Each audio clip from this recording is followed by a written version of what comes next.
రీసెంట్‌గా ఒక డిస్కషన్‌లో ఒక పెద్ద మనిషి అంటాడు, "అయినా ఇప్పుడు మొబైల్స్ ఎవరు రిపేర్ చేపిస్తున్నారండి? 6, 7 వేలలో మంచి ఫోన్స్ వస్తున్నాయి. ఒక ఫోన్ పోతే ఇంకో ఫోన్ కొనుక్కుంటున్నారు. ఈ రిపేర్ చేపించి వాడడం అంతా ఓల్డ్ అయిపోయింది" అని.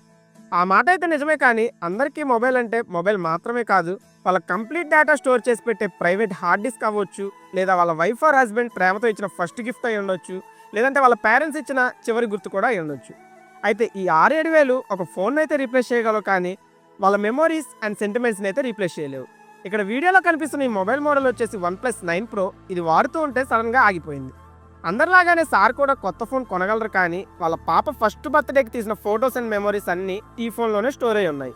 అండ్ ఏ మెయిల్ ఆర్ డ్రైవ్‌లో కూడా బ్యాకప్ చేయలేదు. సో ఖచ్చితంగా రిపేర్ చేపించాలి అని హైదరాబాద్‌లో ఒక షాప్‌లో ఇచ్చారు. కానీ వాళ్ళు రిపేర్ చేసి ఫిక్స్ చేయడంలో ఫెయిల్ అయ్యారు. దీని ప్రాబ్లం అర్థం చేసుకొని నీట్‌గా ఈ మొబైల్ సీపీయూ అండ్ ర్యామ్ ఎలాంటి మిస్టేక్ జరగకుండా రిమూవ్ చేసి, రీబాల్ చేసి రీప్లేస్ చేసాము. ఫైనల్‌గా మొబైల్ అయితే కంప్లీట్‌గా ఆన్ అయింది. సార్‌కి ఏదైతే ఇంపార్టెంట్ మెమోరీస్ అండ్ డేటా ఉందో అదంతా కూడా ఫోన్‌లోనే సేఫ్‌గా ఉంది. సో మీ దగ్గర కూడా కొత్త ఫోన్ కొనేంత డబ్బులుంటే కొత్త ఫోనే కొనుక్కోండి, ప్రాబ్లం ఏం లేదు. కానీ పాత ఫోనే సెంటిమెంట్ ఆర్ అందులోనే మెమోరీస్ అండ్ డేటా ఉన్నాయనుకుంటే ఖచ్చితంగా స్క్రీన్ మీద ఉన్న నెంబర్స్‌కి కాల్ చేయండి. రీఫిక్స్ మీకు బెస్ట్ బడ్జెట్‌లో మొబైల్స్ రెడీ చేసి ఇస్తుంది. మన షాప్ అడ్రస్ డిస్క్రిప్షన్‌లో ఇస్తున్న మీ ఫ్రెండ్స్ అండ్ ఫ్యామిలీ మెంబర్స్‌కి ఖచ్చితంగా షేర్ చేయండి. అండ్ ఇలాంటి బెస్ట్ ఎవర్ రిపేర్స్ కోసం మన పేజ్‌ని ఫాలో చేయండి. Thanks for watching.